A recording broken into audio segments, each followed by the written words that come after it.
Hey everybody, it's Cryptobirb Adrian speaking. Welcome to today's Friday webinar. A lot's going on, of course, on the eastern side. A lot's going on between Russia and Ukraine for the tensions, for the war, and this definitely has a very strong impact on what's going on in the short-term perspectives, but also on the fundamental matters to the equities markets, to Bitcoin as a whole, accounting the cryptocurrencies as an industry, and commodities. We're going to discuss this and more, given the market structures, the market analysis, the technical charts for Bitcoin, for altcoins, for stocks, and more. Guys, if you are ready to go for the show, make sure to stay tuned. We are going there right in a second.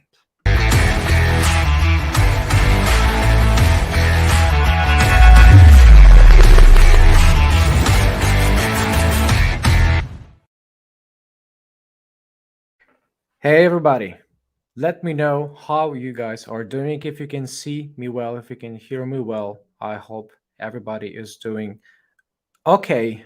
Well, I hope everybody's staying safe. I hope everybody is taking enough time, caution, and awareness to spend the time with the people they truly love, right? Because you never know when the war comes in. And please let me know, guys, where you're coming from. I'm actually just recording this straight from my studio in Poland. The weather is a little bit cold today. This has been quite a shiny day overall, so a glimpse of hope whenever the sun comes out. I think it's overall much better, at least to my mind, than whenever it gets cloudy. Uh, Jersey, okay, we got Jersey, we've got Colorado, Boulder, we got Atlanta, amazing. And CUSA. All the best love to USA out there. Uh, we get people from Poland, cześć wszystkim.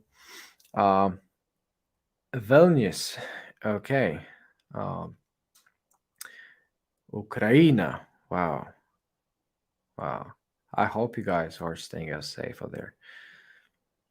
Indonesia, Australia.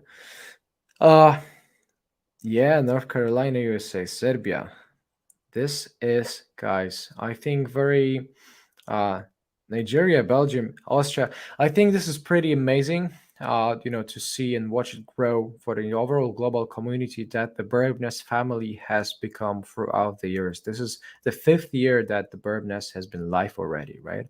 For the reminder, the Birdnest is an educational community platform, right? The place to come to learn, improve trading, to discuss and exchange thoughts. This is actually hate-free place, right? Opposed to too many other community. As you know that during the extreme uncertainty, during the extreme, I should say, negativity that you come in, a lot of depression coming up from the COVID period, pandemic. Then you have war going on. So many people are getting toxic. So many people are getting extremely sad, right? And this is I think very natural to some extent, like it or not. And my job as the head of the Burbness is always to ensure the safe shelter to those people who actually want to come and learn and improve and learn about trading, learn about technical analysis, about fundamentals, each and every single other corner that could be useful in terms of trading. We've got Portugal, we've got Netherlands, we've got Denmark, UK. There's a buddy saying playing in the garden while listening. So this is amazing. Lithuania. Uh, and indeed, hate free. This is a hate-free space, so please make sure and be mindful about everybody out there in the comment section, because we want to keep it high end, we want to keep it very kind, so let everybody enjoy the show. So I'm here, guys, to talk to you and to get you some overall points, right, to be caught for the markets analysis. And before we go and straight head to the charts, I want to, guys, just give you a round of my thoughts as I see it. In general, the wars, right? The times of war are times of fundamental changes, and anything that regards technical analysis kind of like assumes the fundamental stability, right? The charts tell you, you could argue that the charts tell you the whole complete story, or if it's incomplete, it's truly another discussion to be had. But technical analysts assume that the price discounts everything, that the price discounts every news out there, that the price discounts literally every fundamental change updates going on, right?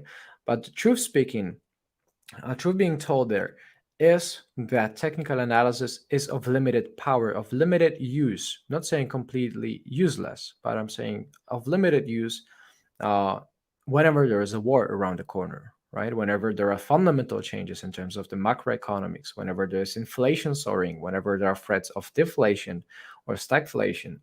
Now, optionally, we are talking about the overall uncertainty coming from the highly positioned commodity sector, commodity market of different sectors out there. For the energy, of course, very high gas prices, very high market prices for the oil, for wheat, for the industrial metals, just like nickel. So we are talking about an overall very uncertain period. And this definitely lays the ground, this wobbly ground for the technical analysis out there, right? So the way I do see it is we are in an extremely uncertain environment. And can you really argue, can you really tell that each and every single day is of same uncertainty? I would say my bet is no, right?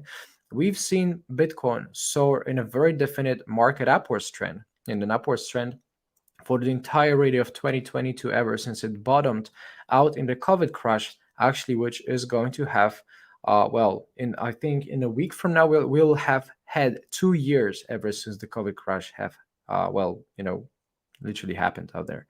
So there are times that the markets, tend to get stronger in tandem, and there are times that the markets tend to get weaker in tandem. There are also times when the markets tend to move in complete cluelessness that we've been watching in terms of just like say Bitcoin for the past year, right? So I think this is very important to acknowledge before we even hop into the charts, like I said, to acknowledge the overall fundamental environment that is out there. With war, we are talking about huge uncertainty as the geopolitical threats kind of like enhance. You never know, right? Whenever Elon Musk tweets, same way you never know when some war escalations are going to kick in. Bitcoin chart is not going to tell you about when specific time and hour and the chart pattern to predict invasion on one country of an hour, right? So the price does not discount everything per se in 100% meaning of it, right? I think this is very important to understand it. This is vital to understand it before we hop into the charts, because I had seen many people actually just argue there, someone in the comments, in the charts, in the discussion kind of like places, rooms, chats, that, well, that there was a line, that there was a trend line that was broken, and of course it was so obvious that there could be war going on, like all this bullshit like that. Charts do not tell you when there is a war going on. Charts do not tell you whenever there is some geopolitical kind of like military decree going on that is literally allowing invasion of one country for another. Charts do not tell you that. So keep that in mind. Keep that in mind while we are actually heading to understand a little bit more of the chart analysis.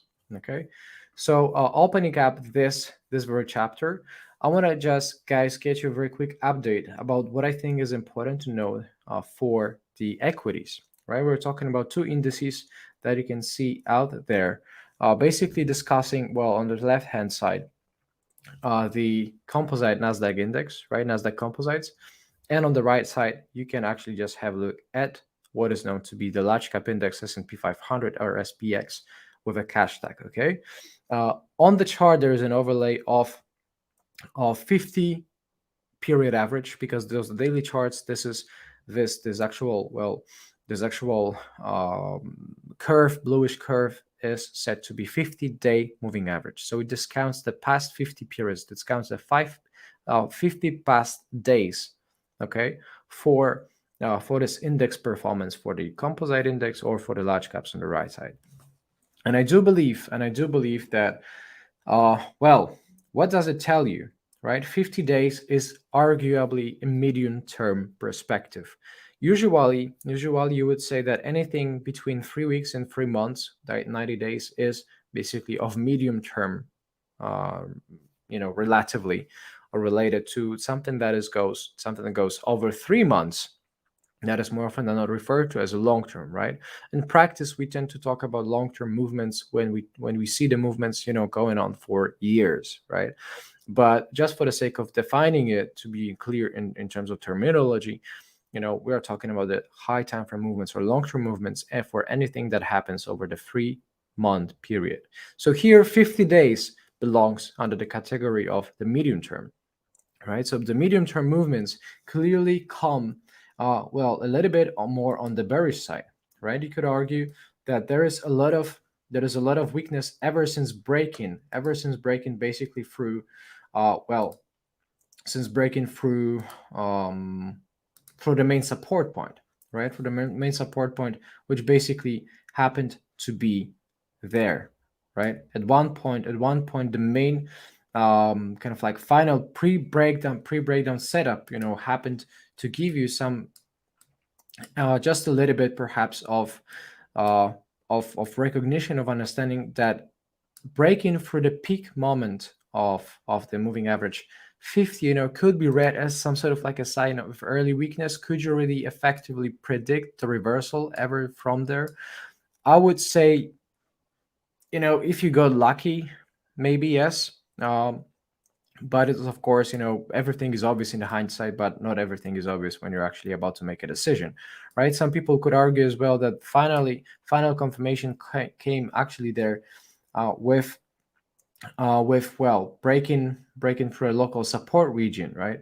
So if we are to get you guys in a little bit of understanding, we're talking about the situation where you had this sort of like a support base out there, right? This local support base basically getting you some local supports. You would see before this kind of like a moment that there was a follow through to the downside, but it was quickly reversed, right? So it doesn't often happen that you get this kind of like a follow through on the first immediate touch, right? Follow through to the downside. It usually happens that you kind of like just nuke down, find a support, perhaps tweak the support a little bit, just fake the further breakdown, and then it rallies back again quite often, right? So this is exactly what it did. We had the support, just there on the floor of 15,000, points for the Nasdaq Composite Index. And then it rallied back, I'm talking about this breakdown in the first week of January 2022. It rallied back all the way to 15,300s, right? Then it actually smashed down all the way with the overall war enhancements intensifying, just there towards like 13,000s, right? So now the 50 mean average, 50 week day average is actually telling you the fair averaged value price, point on the scale for Nasdaq Composite Index is set to be at 1400s, right? 14,105. And more often than not, it happens. It doesn't matter if it's for the Nasdaq Composites or if it's on the right side for the large caps, that there is a phenomenon called or a name known under the term of the mean reversion, right? This could be used also as a trading style to it, as a trading system. And mean reverting system tells you basically and assumes that the prices oscillate around their averages. Around means both from the upwards, from direction and the downwards direction, right? So whatever actually just gets you skewed a little bit to the downside below the average, it's supposed to get back up above the average eventually over some time, right?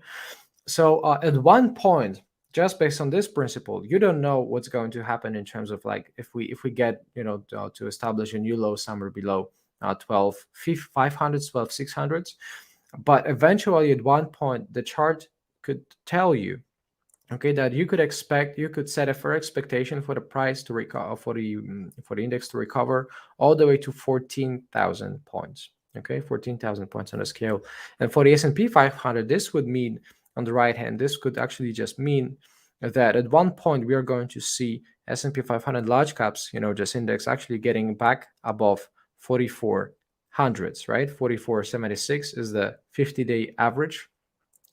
And sooner or later, you're going to likely see the large caps actually getting back to 44.76, right, as of now.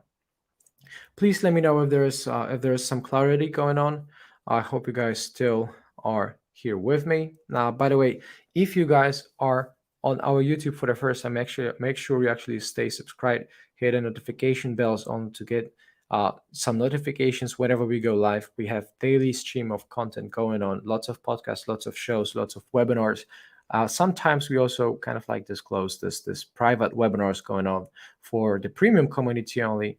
But at times, if you're subscribed, you actually get the chance to see what is happening inside of the Nest community. So that being said,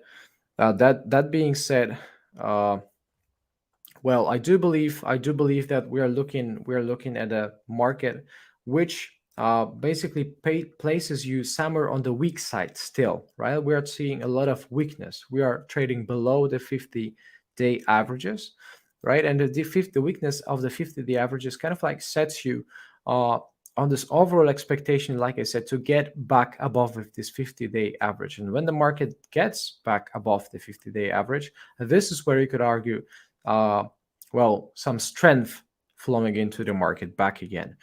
And because Bitcoin has been strongly correlated with the equities, ever since 2022 started, we were looking at a very enhanced correlation attachment, if you will, of Bitcoin market to the equities, to the S&P 500, to be precise.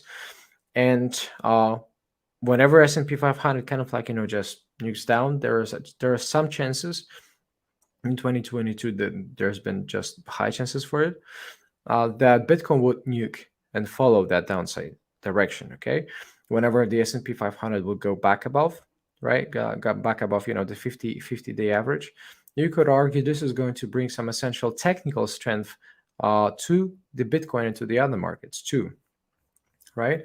So at one point I'm expecting the mean reverting process, to get the Nasdaq Composites towards the 14,000 points on the scale and 4470s, 4400s, on the S&P 500 large caps. Doesn't mean it's never going to break, the formally established support at 12,500-600s, for composites, or 41 low 4100s for the S&P 500. Doesn't mean it's going to be invincible, doesn't mean it's going to be defended all the way. Not necessarily, right? Because whenever there is a war going on, like I said, there can be a time that there is some nuclear bomb just being dropped. And imagine what happens to the markets, right? When there is a nuclear bomb getting on somewhere on the planet, I would not really expect many traders to commit to trading at that point, right? I would rather expect them to run for their life, right? So here you could expect some sort of like more weakness in there is a clear worsened path chosen for the overall conflict to escalate. So assuming there is no threat to the overall planet in terms of the nuclear bombs, and assuming there is enough of stability, right? We still put it in the quotes because there is nothing stable in the war going on. But if there is enough relative stability on the markets, you could see the indices, the large caps, and then the composites getting back to their 50-day averages sooner than later. Okay, if we take it a step further, we're talking about the commodities, right? So the commodities here basically get you one piece of a very interesting story. Showed. Let me get to one chart real quick. And basically the commodities, right? You've seen the commodities spike to the levels unseen, well, since if you actually just have a look, since 2014, right? So getting back to 2014 levels or even higher, right? Because 2014, 2013, this is the last time we actually had seen before the Bloomberg Commodity Index showing the overall performance of the commodities. just getting towards like 130, 140 points on the scale. And we're talking about a situation. There was a tweet I sometime a year ago actually just gave out there in public, about the significant breakout that happened out there, right? And I'm talking about this very breakout, this very breakout,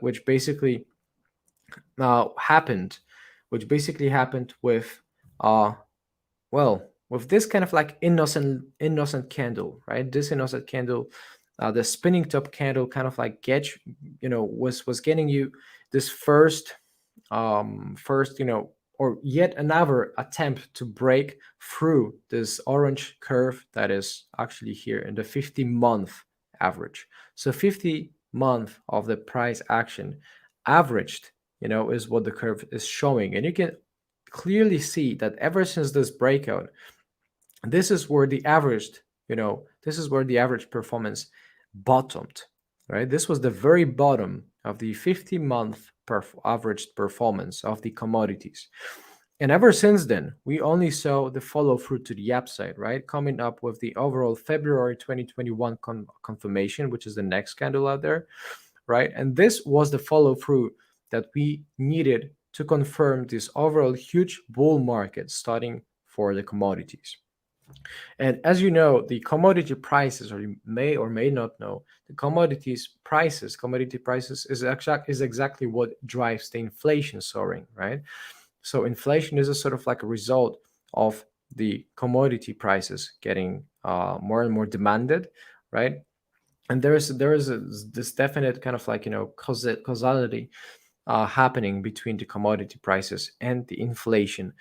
And more often than not, after having printed so much money over 2020 and 2021 for the quantitative easing, the overall easy monetary policy, getting so much money, and to aggregate money supply, increase money printed, this had just been a matter of time till the inflation started catching up on levels unseen in decades, right? We are talking about double-digit inflation, and double-digit inflation is strongly attached to commodity prices hiking, right? So this technical breakout of last year that I was referring to, right? This last year commodity breakout that I was referring to, it was actually the very perfect time and confirmation for the commodities to start something of a special movement. Because this is a monthly chart, everybody, I do believe that it is important to acknowledge that monthly chart is having and bearing more technical importance because it collects more data than a daily chart. It collects 30 times as much data as a daily chart, right? And proportionately more to the hourly chart, to the minute chart, etc. So we are talking about a huge breakout that was followed through to the upside, and never since it has remained in this overall very bullish upwards trend, right?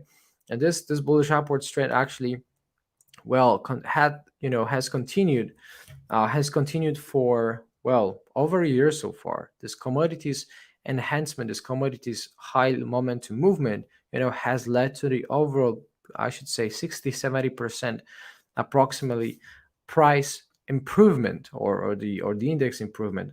So this index, if it what does it mean that the index has improved by 60%, right? It means that the commodities as a whole, including the energy markets, which is the oil, which is the crude oil, light oil, Brent oil, which is the gas, which is potentially the uranium as well, and other fuels, which is carbon, as well as the industrial metals, right, such as nickel, ferrum, aluminum, uh, or precious metals, gold, silver, platinum, palladium, maybe. If you actually just want to go deeper, you have the food market as well, right, which is wheat, oat, soybeans, well, coffee, some futures traders out there in the commodities, or live cattle, right, for cows or hogs. So arguably there is an entire set of different corners for the commodity markets, and this index tells you a complete story of what's happening on average to those markets, right? So 60% or 70% increase on average tells you that there is a fair chance that a huge part of the commodities outperforms the average, right? This leads us to the simple conclusion that if you have a look at what's happening, to nickel, so year to date, we are talking about 220% increase, if I'm not mistaken, ever since 2022 started. So price of nickel has literally just went crazy, skyrocketed, went has just gone right through the roof. And well, it naturally brings a lot of macroeconomic challenges as well, I think, because it needs a lot of countries to kind of like react to it, in order not to let the country kind of like collapse. If there is some country that is literally importing only um, you know, importing the nickel, right? Then imagine what happens that, that the main point of your import is actually just double or tripling in price, right? Getting more and more expensive. Then it means you cannot really afford it the way you could. So this is generally bringing a lot of difficulties, a lot of macroeconomic kind of like decisions in order to adjust to high trending commodity prices. And this brings potential challenges to, uh, well, to something that is called recession, right? There is an interesting tweet I found. Let me actually just search for it real quick, from one of the people I follow on Twitter, saying and giving clues about the recessions, right? So let's give it a quick check. I'm talking about a Vest tweet, from Jim Bianco Research. Okay. Uh, and he basically says that not every recession is led by 50% rise in crude, but every 50% rise in crude has led a recession. If we have a look at a chart, you can basically tell that there is some strong dependence, okay, with the gray areas kind of like marked as the recessions, right? You would have the recession threshold being held at 50 for the real oil price percent deviation from trend, right? So 50% uh, acceleration against the average trend is exactly what kind of like has led in the past to the recessions. So high trending and highly expensive commodity markets, like I said, overall brings and disables a lot of countries, or kind of like, makes it impossible for a lot of countries to operate in a normal way, which quite often leads to the recession. So are we ahead of the recession, right? Is the recession coming? Is the overall deterioration of the well, gross domestic product, if you will, to find just one measure to name, um, is there overall deterioration coming up to the overall condition, the economic condition and contraction, right? Coming up to a lot of countries. It does a little bit look like that, right? At least if it was for me. So we're talking about also highly kind of like positions prices of gold, right? Be seen as a gold continuous contract for day CME Chicago Mercantile Exchange, kind of like getting almost to the all-time highs, right, from the 2020 quarter three, when it actually tagged, almost 2090. For now, it tagged 20, almost 80, right? So we've almost tagged the very all-time high on the gold price if we have a look at the right side of the chart, right? On the top side, you could have this black curve chart, black curve that is telling you the relative strength of gold against S&P 500. And you can tell that ever since 2022 started, right? Ever since 2022 started, you're looking at the acceleration of what is known to be the relative strength of gold against S&P 500 as a benchmark. So it tells you that the gold has been growing whenever the S&P 500, has been decreasing over the course of the past 3 months, 2 3 months, because ever since 2022 started, this is exactly what's been going on, right? So if you have a look and compare also gold to the Bitcoin market, right, you can tell that whenever Bitcoin over the course of the past weeks, has been going flat or has been decreasing, gold was actually seeing a lot of soar, a lot of strong pumps coming into it. right? And vice versa, whenever gold was actually trending down, Bitcoin was going up. So we are looking, like having a look at the right side of the chart right near the scale. We are looking at a very short term. Let me actually just perhaps display it real quick. We're looking at a short term kind of like, or a medium term, uh, well, period, that Bitcoin has been going flat, right? Whenever gold has been soaring to the upside. So this tells you that even gold has been so much better uh, store of value whenever the war escalation, kicked in a little bit in there. So you could argue again that Bitcoin. I see a lot of discussions out there about it, that Bitcoin, whether or not it has failed as an inflation hedge, as a store of value, as a digital gold, it does look like so a little bit for now, right? Doesn't mean it's going to stay like that forever. Most likely not, right? We're talking about the overall reaction of Bitcoin to the uncertainty. And because there has been nothing but strong correlation between Bitcoin and the equity markets, right? This is exactly what's been going on, right? You see a lot of correlation between the equities and Bitcoin. Bitcoin goes up, it is mainly attached to equities going up, right? And vice versa, equities going down. This is mainly seen as a well, with a follow through kind of like towards the Bitcoin side. So here's an instance of let me actually just make it one chart real quick, right? You're going to be looking at a daily chart. This is actually a weekly chart, but okay, fair enough.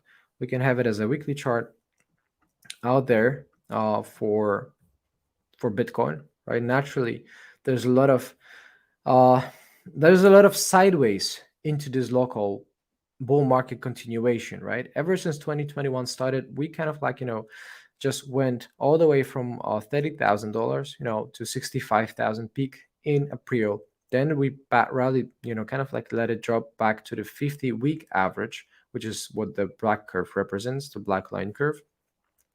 Okay, and bottoming out, for the process for the time of 3 months out there during Q3, you saw Bitcoin then later rally all the way to 69,000, which is basically higher high related or compared with the 65 high of April. So we had the high of 65, we had the low of 28,800 during Q2, Q3. We had the overall $69,000 retest, okay, which gave a higher high in November, early November, before it was blowing up with the Evergrande news. And right now we've seen nothing but a local bottoming out, at least at around $34,000. So if anything, this is an ascending sequence of highs and lows, which is clear definition of an upwards trend. So can it really be called a bear market, as I've seen so many people refer to it this way? In my opinion, not, because you don't really see bear trends or bear markets with the price going up on average, right? But there is not really a lot of bear markets with the ascending sequence of highs and lows, right? For the bear market, it is vital and crucial to see a bearish trend, a trend that is declining, a trend that is set downwards, right? Known and or could be represented, displayed as a sequence of descending lows and highs, lower highs and low lows. So here is not the really instance for it. Instead, we're talking about some low momentum movement that has been chopping around for over a year already for Bitcoin. Importantly and interestingly, at a very bottomish part of the chart, where you can find the 20-week average correlation between Bitcoin and S&P 500. You can tell that ever since 2022 started, just like I mentioned already, this correlation on average, 20-week average, has increased substantially ever since flood, zero correlation, 2.6 correlation, right? So we're talking about a very strong, sharp increase in the overall dependence of what Bitcoin has seen, or what Bitcoin was doing, dependence on the equities market, on S&P 500. So this is not a typical case. This is not a typical case because there are times where you could see just like, well, just like the time before, right? In November, there was a decrease and decline in the correlation ever since, peaking around early November, right? And this correlation deteriorated on average, from zero point 0.8 all the way down to actually zero, right? So this is a subject to change. This is a subject to volatility itself as well, right? We are not talking about the situation like that the Bitcoin's dependence is going to stay forever like that on the equities. At times, at certain times, it does work more effectively and more efficiently, like a kind of like just a substitute of gold, digital gold, and at the other times it does work as a complete kind of like risk on asset, similar to the equities. So this is what I've noticed. Please let me know, guys, if that's been so far clear. Let me have a look very quick to what's happening there in the comment section. By the way, so that you don't forget too, I'll do my best to go to commit either last couple of minutes, seconds of the show to commit and ask a couple of questions, or you can still put in your questions in the chat so that I can go through them once the show ends. For those who are not subscribed, make sure, guys, you actually subscribe to our channel, hit the subscribe button, smash the notification buttons and bells too, smash the likes, leave some kind comments as well. Of support, showing of support to each other. I think support and love is what people need these days, especially when there's so much uncertainty, so much dark times, right? Right around us, right? People do not need toxicity. People do not need hatred. People do not need a lot of even trolling, out there. There's a lot of people literally spending 24/7 just to intoxicate some other people's lives. When there's war going on, these people do not stop. They don't care about it, right? So make sure you actually limit and distance yourself from those types of people. And the hopium, the light, the overall hope, like I said, outside the markets, right? The hope, the light, the glimpse of hope is what people really need these days. So please be mindful of that. People really need you guys out there. Back to the point. For Bitcoin real quick, let's have a look. Let me actually make sure the chart is playing well. It does seem so.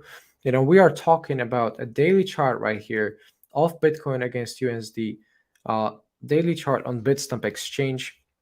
And what I noticed is we kind of like, have been encapsulating Bitcoin trading in some sort of like an ascending triangle. Ascending triangle is a type of a chart pattern that kind of like has a flat resistance out there, has a flat neck, perhaps, to give some similarities and resemblance to the hand and shoulders part. But whatever that means, you have to have a flat resistance out there and an ascending sequence of lows, right? So higher lows and flat equal highs is what defines a contracting kind of like a pattern, one-sided contraction of the price action that kind of like lets you later build the base this way due to the increasing demand happening. This is what you could read, potentially lead to the overall breakout to the upside, right? But doesn't mean this chart pattern is perfectly going to break out to the upside. Well, this is arguable. This is, of course, not really, printed in stone, set in stone. But this could be something, useful. The chart patterns are actually not necessarily the most, I should say, reliable charting, technique, that trading technique that I would use, right? Because a lot of chart patterns tend to actually just behave completely different way than they're expected to. And this is natural, but these chart patterns at times could serve some additional dose of a lot of information, just simply, right? So accounting what's been going on with Bitcoin accounting, there is a 50. Is it 50? Let me just actually double check, or is it 200?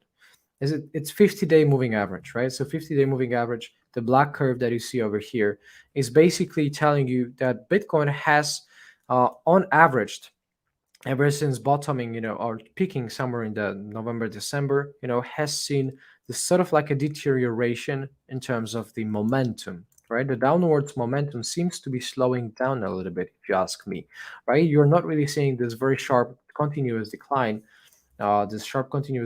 Instead, right? Instead, you're seeing this kind of like a bottoming out, slowing down on the momentum side, which potentially could be promising, right? And you see Bitcoin oscillate kind of like around it in the form of some sort of like a consolidation contraction, right? Is this all 100% bullish? I wouldn't say so. Is this bearish? I wouldn't say so either. If anything, I would say this could be a source of potential base building. This could be a source of potential spring in a process, right? So potentially, as long as there is enough of stability on the fundamentals, so like I said, if we don't blow up the entire planet out of our own humankind stupidity, then perhaps Bitcoin would find enough of stability, enough of time, enough of patience, to kind of like get back above the 50-day average consequently. Otherwise, we've been chopping around it. We've been chopping around it, not really putting too much of, I should say, technical attention to it. Another point to make, I think, is that, uh, well, the overall sentiment is, right? The overall sentiment, if we take a fear and greed index real quick, what does this actually tell us, right? Fear and greed index, let's have a look real quick. 22 points on the scale, extreme fear, right? With the neutral last month, 54 points out there. The chart over the time just basically tells we are in this lowish area, lowish part of the screen, lowish part of the chart. Low part of the chart, low end of the chart basically tells you that more often than not, over some time, it has been proven to be better buying opportunity in the hindsight than it was for selling, right? So if anything, I would say this, we are in some sort of like a 3 month, ever since December last year, since November 2, since we started getting this 21 points on the extreme fear scale, um 16 points, then later followed by 10 points in December or early January, if I'm not mistaken. Then you could argue that we've been in some sort of like a 3 month accumulation with several attempts to break out, okay, to the upside, with the fear and greed index going up to the 50s, to the neutral points, but it was later, quite sooner than not, just literally retraced. Of course, fear and greed index is not intending to give you, I should say, timing, right, moments. This is not a timing indicator. It's not going to tell you when to enter specifically, throughout the day or an hour or a week, right? Instead, it more often happens. It more often than not happens that fear and greed index going to the SAP 25 scale, on the scale like 25, 24, 22, just like the way it is right now, historically has been proven to be of better buying opportunity than it was for selling. Doesn't mean it's a bottom, not necessarily. Doesn't mean it's a bottom, doesn't mean it's a top when it peaks, in the extreme greed, not necessarily either. Same way you could see RSI being oversold or overbought for months before the market really turns, catches on fire. Uh, Still, this could be used as another kind of like point to make another valid information deal, helping you out decide your trades, right? In my opinion, we are looking in some sort of like consolidation that has been more of accumulation than it was for distribution, right? Of course, like I said, if there is an instance that there is some literal bump, just dropped and then threat to the entire planet, I don't see enough of reasoning for this market to basically stay bullish forever, right? Of course, if there is a planetoid, crashing into Earth, or if we're set to all die, tomorrow, you never know if you even wake up tomorrow, right? Uh, so if something like that happens, if something like of extreme rarity, of extreme, I should say, market shock, price shock happens, I could see Bitcoin just going lower, right? You can never say it's impossible. Is it set in stone? Is it bound? Is it certain too? I would argue no, right? Because like I said, we've seen a lot of overall, I should say, for the past year, we've seen a lot of, um, a lot of uncertainty, right? A lot of uncertainty coming to the market, coming into the market, coming from the overall lack of momentum or low on the momentum side, right? So that the Bitcoin has been moving inside a choppy sideways, right? This choppy sideways that's been going on between 2800s or low 30,000s, if you will, the zone to the high zone of 65 to 70,000. So to me, because we are nearing, we are, gauging the overall context, we are nearer and closer to the bottomish side of the range rather than we are to the peakish side of the range, right? So this makes me think that combined with this overall slowing down momentum on the decline side and the overall attempt to build a base with an ascending triangle, which more often than not is a reversal pattern to the bullish side, this could be another deal of some bullish, potentially bullish implications should the war not escalate further, right? I think this is very important to understand the conditional nature of these commentaries. I do believe that, well, the money overall, the money in terms of the financial markets, is of secondary importance to the people who are suffering from war, right? Um, they some people run for their lives right now as we speaking, right? So you could not expect them to sit down and trade Bitcoin somewhere on the pavement if the overall, just missiles being hit, struck into the buildings. So because of that, I think, like I said, let me emphasize it one more time, highlight this very point, that technical analysis does not tell you about the unprecedented events or some exceptional events going on outside of the markets. This is what the fundamental analysis does. Technical analysis just focuses on what is happening inside of the market between me as a trader and between you as a trader, right? So it analyzes this kind of like a chemistry, let's say, between us as traders inside the market, ignoring everything that's going on outside. So I think it is naturally very important to understand this difference, so that when there's war, right, going on, some people do not come and say that, hey, technical analysis doesn't work because the trend line didn't stop a war from escalating, right? So I think to me it's self-explanatory, but I think not to everybody.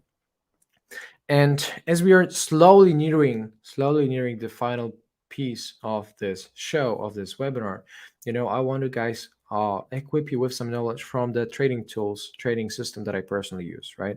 We're talking about the Barbecue Pro, about the B Pro. So here, it's actually just showing a set of different very valuable indicators, insights, right? We are talking about the overall. Let me actually just have this displayed. Okay, we are talking about the set of indicators known as the current time frame trailer, right? Which is this kind of like a curvy line, switching from grayish to orangish, right? Defining the overall breakouts and important threshold resistance support levels being broken through. For now, you can tell that there is a strong invalidation point set at 42,449, 42,449, or 4250, or 450. Is basically the level that Bitcoin needs to reclaim on the 12-hour chart, needs to close a candle above it in order to continue higher, potentially towards the next level defined by the automated level lines coming from the Barbecue Pro, right? So these level lines on the right side with the price tags can be read and can be used as a level to level kind of like trade basis, right? So whenever one level is reclaimed with a strong bullish close through, it unlocks the potential to reach out to the next automated level, right? Whenever the history repeats, you see a strong close above it, this potentially leads you to another level line. Otherwise, when there is a rejection or inability from the Bitcoin side to break through the current time frame trailer, there's a chance it actually just fails the rally, right? And you see it, just mark it down towards the next level line below the price action, right? So you can tell that right now Bitcoin is trying to set a base at an important support that is read to be 39,158, low 39,000 seems to be the local support area that if there is a successful close through on the daily side, this can potentially bring higher chances of Bitcoin getting lower towards the next level line, right, as a level to level game. And then this next level automated supply as a support level is set to be at 32,228, right? So low 32,000s. How to interpret it? Well, as simple as that. If there is a strong definite close, an ugly close on a daily chart or in the mid-daily chart below 39,158, this potentially increases the chances and gets higher chances for bids around low 32,000s to get filled, right? That's the way I read it. So for now, Bitcoin has been resisting. Bitcoin has been resisting to go through this main resistance of, 42,449 and 42,450, if you will, to get it some approximate round number. And it's been swinging between the local support and resistance, right? It has tagged the 42,450, but it rejected it, right? And then it's actually just failed to break above it, and just kind of like gave another nosedive towards like the level line supported low 39,000s. So we're talking about local environment of trending between the $39,000 and $42,000, right, on average. And as long as it continues this way, Bitcoin is rather kind of like clueless trend wise, right? Otherwise, we are moving price action wise, we are moving in a local range bound movement as well, right? Range bound defined clearly between the $33,000 and $45,000, or $45,600, $46,000, if you will, as well, to get some more approximation. And as long as you do not see a clear exit, a clear breakout outside of these bands, right, you cannot really say the market is trending. A clean breakout below the $32,000 support, okay, on the daily weekly chart is potentially leading us lower. A clean break above the level line and the breaker level around, let's say, $46,000, 46,877 to be more specific. Now this can potentially unlock the high 50s, mid high 50s to get retested. This is the way I see it. And very quick look at the comparison of Bitcoin has been Bitcoin doing against against the altcoins, right? The black curve shows the altcoins market cap. The orange curve shows the Bitcoin's price action, which is actually just there, seen on the left scale. On the right scale, $963 billion of the market cap for altcoins, which is excluding Bitcoin, is basically consolidating in a similar manner to what Bitcoin is doing, with this tiny difference that there seems to be a little bit more downside pressure coming from the descending triangle chart pattern, if I were to call it or define it somehow, on the contrary to the ascending triangle pattern as a sequence of flat highs and ascending lows for Bitcoin. So descending triangle has the tendency more often than not to continue in the prior trend, right? So the prior trend would mean that there's been some chances for the decline continuation, right? Should you see a clean invalidation, should you see a clean breakout to the downside, can you really use it as a leading indicator, I should say, for the altcoins? I would say not necessarily, right? I think there are far better techniques in order to find your entries or exits out of the altcoin market. But this is still yet some sort of valuable information, right? This potential continuation pattern could take us lower. And if you see some strong closing below the base of 920 billion, potentially this could mean the market resumes trending downwards, right? And regardless of what kind of like a chart pattern that is, this is completely irrelevant, because like I said, you cannot trade the market cap. This is not a tradable asset. This is not really a tradable index even, right? So this could be used as a tool more often than not in the hindsight, rather than having some sort of like a causality or predictive power. Still, if you see a major breakthrough below the local base and the market actually continues trending lower, then this still could be read as some sort of like a symptom signal, perhaps not to equip yourself with too many altcoins as of now. And Bitcoin seems to be a little bit, polarized towards the upwards direction to me. So, and naturally, whenever Bitcoin would just break upwards, potentially this leads to altcoins improving their strength. Uh, because fairly speaking, any chart pattern can be used as a continuation or as a reversal, depending on the market context, right? Even in a descending market, if you see an up, inverse head and shoulders variation out there with a shoulder on the left side, on the right side, on the head, right? You see a lot of inverse head and shoulders going on in an upward trend too, right? So each and every single chart pattern can be found, both in the bullish markets and in the bearish markets, and it doesn't matter too much how you refer to it. Seems to be just the market taking a breath, and a little bit of the market ease. So that being said, guys, I hope you've appreciated the show so far. We've covered a lot. We've covered really a lot in terms of the equities. We've analyzed composite index for Nasdaq's large caps, S&P 500. We've discussed also BCOM, commodities, the overall history and the enhancement. We've discussed gold. We've discussed Bitcoin correlation to gold, or actually just the visual composition of chart Bitcoin against gold, and its seemingly negative correlation. Whenever Bitcoin goes up, the gold goes down, and vice versa.